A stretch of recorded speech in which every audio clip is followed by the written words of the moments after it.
You're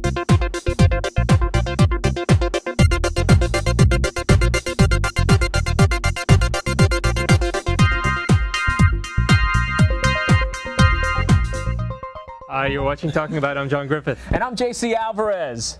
And with us is our special guest, Daniel Nardicio. Yeah, nice job. Well, because it's Italian, isn't it? It is, and by the way, my breasts are not reconstructed. Mine are.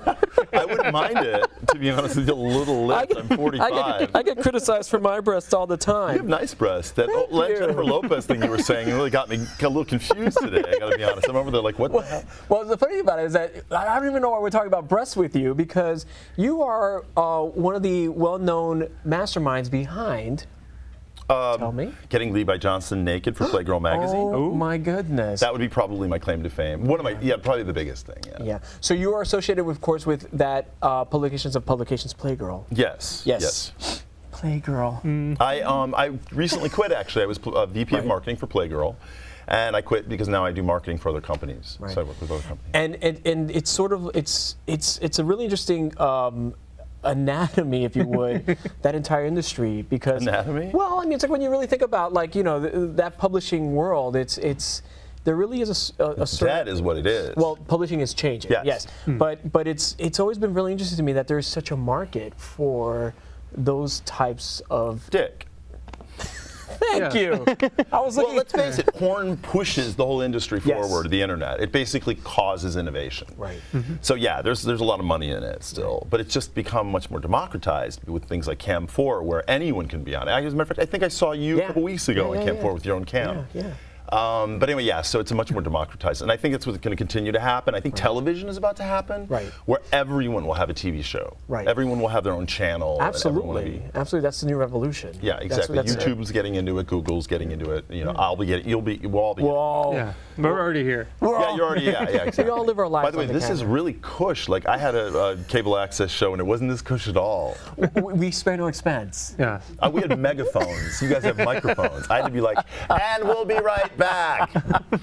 That happens from time to time here, but, like, you know. Yeah, well, when I started the show, it was a tin can and a string into the control room. So they haven't changed that, Time Warner in the cities.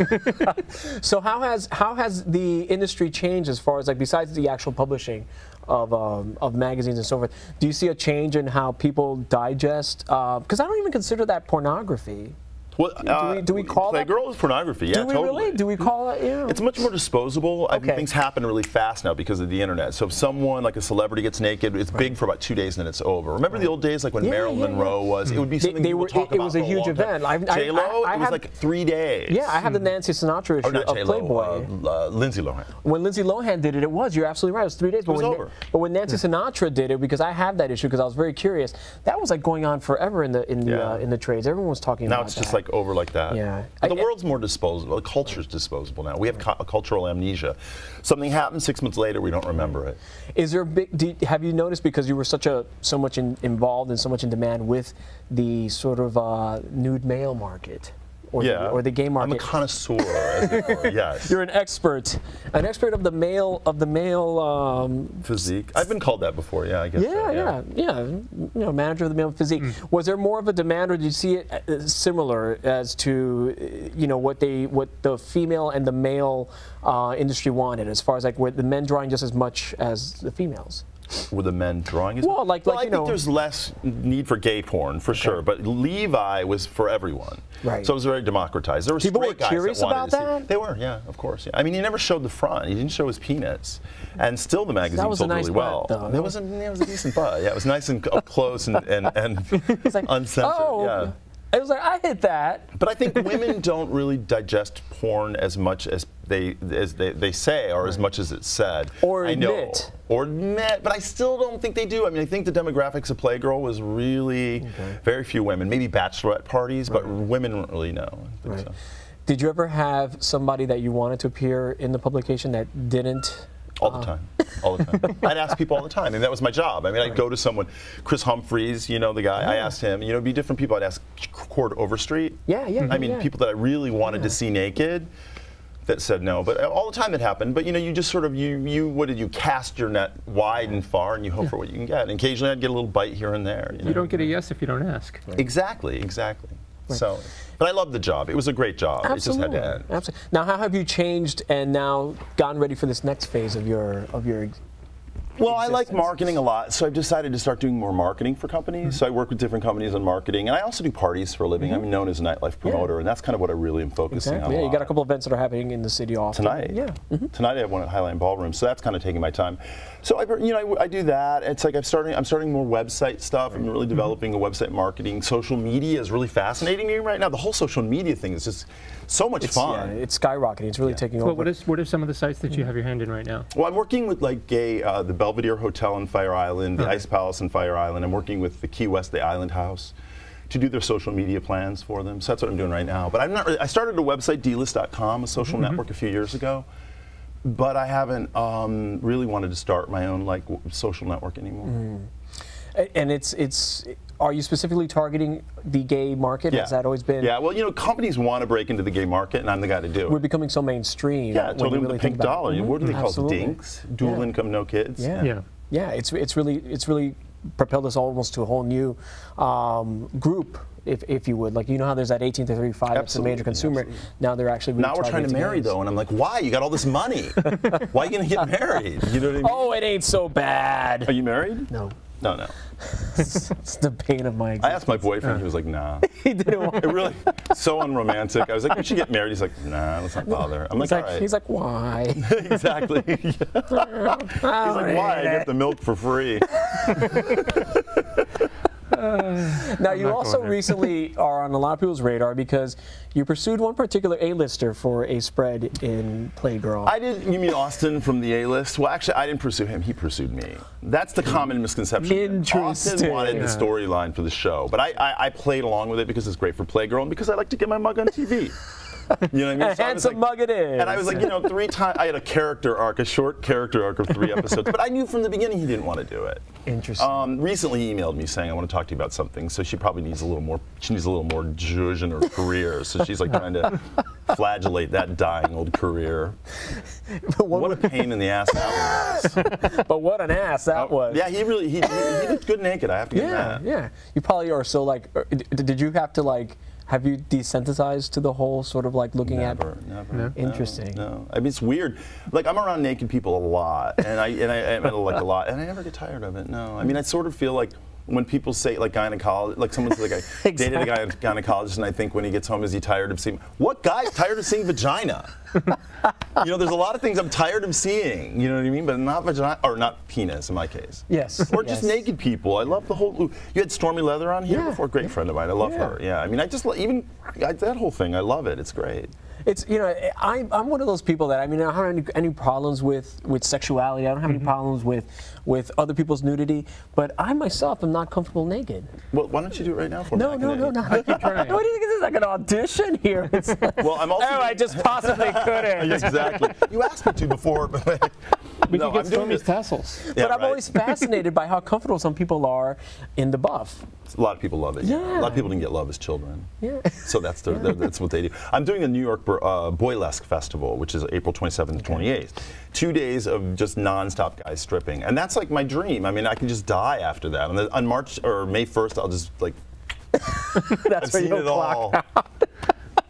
Now, that's another thing that's really fascinating. The entire male review industry, boylesque, because it's the next big thing, I think. I think it's the next big thing. Because the girls, we've seen it a lot now, and all of a sudden there's boys doing it. They're really good. And they're really good, We got the stage where Johnny's coming in from Chicago, and these guys are great, like really great. My boyfriend actually has been doing it for 2 years, that's how we met. He's great.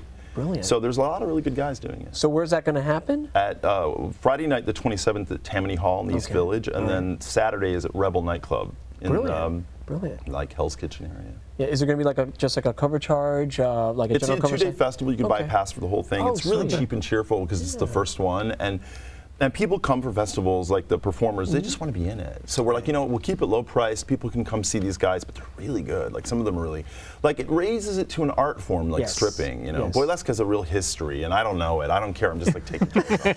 I don't want to know it. There were such great places in the city. The Gaiety for the longest time. Well, that's it's gone. Well, it had its whole underbelly, but right. But I mean, that was the product of the time. Yeah. Exactly. Yeah, absolutely, absolutely. Back in your day. Back in your day. You used to go to the Gaiety? Do your viewers know what the gaiety is? I mean, guys walked out with boners. It's where Madonna shot her sex book. You can say that, but I say it's where guys walked around with boners. They did. They did. If you have a question about boners, give us a call at 718-460-9802. We're happy to push those boners onto JC. Well, it's like you said. It's sex is something that's always on people's minds. It's always very provocative, and especially like right now when you have so many people in politics who are like, you know, this is bad, that's bad, and they're all showing it though. I know. You know, that's the interesting thing is all of our politicians are showing their true colors eventually. Guys, this is my guys want to be seen naked. Straight guys, gay guys, women are a little bit more coy about it, and I think that that's part of the charm of the women getting naked. Sure. But guys they don't care who's admiring them naked. There's sometimes, a lot of them. So it's like a lot of these guys are sending pictures of their dicks to anyone. Exactly. Who would have thought we would have had that entire wiener scandal? Oh, that one. You know, or the guy that, you know, recently there was a guy who went on the trip with the guy they got from Rent Boy, and it's like, they're falling like flies, Republicans. And it's like, and it's some Democrats, true, but a lot of Republicans, and you think, why don't you just admit it? Why do we worry about it? The scandal comes from lying about it. Exactly. And people don't, ultimately, by constantly saying that it's a bad thing and then doing the opposite, you're kind of eroding sort of America's values slowly but surely, which is great in a way because people are realizing, I think. Look at the French. You know, the French exactly, the whole laissez-faire kind of attitude. Exactly. I think when you try to like hide something or when you try to deconstruct it to such a degree and you turn it into something bad, then it's where it becomes problematic, as opposed to like, you know, just like exposing it. I mean, I learned the birds and the bees from actually a Playboy magazine. I remember Playboy? The February issues, the urine sex that had penis in it. No, I remember actually. I've heard. I remember that was where I saw for the first time, you know, how sex looked. No, you know, I get that. So it's sort of like, you know. The stories really got me. I really like the stories. I'm kind of the like, erotica? Yeah, I love the erotica Did stories. Playgirl have erotica in it? Something, a little bit, yeah. They do, actually. They have erotic stories like pictorials, though. I bet more men bought Playgirl than women. Well, back in the day, though, it was the only way in a small town to get porn, to get naked guys, right? So a lot of guys would put like Mary Smith, but their name would be like Mike Smith. But so they would put M Smith. So for a lot of times, Playgirl didn't know their demographic, you know, until computers really, they couldn't figure it out because people were just putting anything they could to get in. Now it's a little different because they can actually track people's sort of buying trends and advertising trends. So. It changes things a little bit. We know now that mainly men like Playgirl, but when I was with Playgirl, I was really keen on keeping it really middle of the road. You know, I used to say, and I guess I can say this on here, I hope. Yeah. I think Playgirl should be for cock lovers from cock lovers. That's all you need to know, right? Or I should say penis on here, I think. But well, but they're not. But they're all like, you know, their penises are in their natural state, not in their saluting state. Well, no, they're not in their saluting state. But the idea, you know, that it's from people who appreciate male nudes for people. It doesn't matter if you're a woman and you're working at Playgirl or a woman reading. It should be for everyone from people that really just appreciate male nudes. And that was sort of my motto there. And that's what like sort of Bravo does really, which is it just does really gay television for everyone. Right, right. Absolutely, you're absolutely right. Which is probably why you're so good at marketing. Well, I love it. And it's a good time to be marketing to such a very volatile and very vivacious consumer, because gays, I mean, it's like right now, it's, you know, there's so many things happening in the city that are being targeted right for us. Oh, absolutely. You know, the Out in New York is opening up, which is the first urban resort in the city, which is what they call straight friendly. But it's, you know, it's completely being marketed for the gay traveler. And now Fire Island's really mixed. I don't know if you go out there, but like Cherry Grove, it's like there's tons of straight people, tons of gay people. It's just everyone's out there letting their freak flag fly, and they're having a blast. And I love that. And I spend the summer out there usually. It's sort of more of a marketing thing. I take a house over and 5 brands, and I brand out the house, and we do invited cocktail parties, and people can try out the brands, whether it be a vodka or it be a gin. And it's a great opportunity for me because I can throw cocktail parties at my house, but I don't have to pay for it. Exactly, yeah, absolutely. Right. Well, we'll be expecting our invite. Absolutely, every Saturday at my house. It's my home for wayward boys and Fire Island. Wayward boys, yes. I've fallen into that trap before. So well, that's, okay, so you've mentioned the spring, you've mentioned the summer. Do you have anything specific coming up for Pride also? You know, Pride I always sort of let just happen. Last year, Amanda Lepore was at her CD coming out, and I said, why don't we do a concert? That was great. Wasn't that amazing? Yeah, it was great. And it was packed. It was really fun. We did it at Highline. And every year I sort of wait for that because, to be honest with you, Pride's sort of like, to me, it's like, what's that drinking holiday? It's like, what's that drinking one? St. Patrick's Day. I feel like it's kind of like amateur night. Like a lot of people come into the city for it, and I get really overwhelmed. So usually I've got Fire Island already underway by that point, so I kind of wait and see what I feel like doing. And this year I've got a date set and I've got a venue set. I just have to figure out what I want to do. You know, it's like that's the thing about being a promoter and producer, is that you always have to be producing, otherwise you're not a producer. But sometimes you just go, I don't know what I want to do anymore. And then suddenly you're in the shower and you go, boom, this is a great idea. Like tonight, right in the shower. You know, tonight's sold out at Highline, and it was this little known band that I didn't think was going to take off, and then all of a sudden, it's like boom, sold out. So, and where can people find out more about your events? My website is dworld.us, and they can find out about pretty much everything I do. I have podcasts on there that I used to do. I do. So all my information about everything, Fire Island events. Okay, and there'll be a link to that on our website, which is www.talkingabout.info. Thank you so much for taking the time out of your evening to spend time with us. I'm John Griffith. I'm JC Alvarez.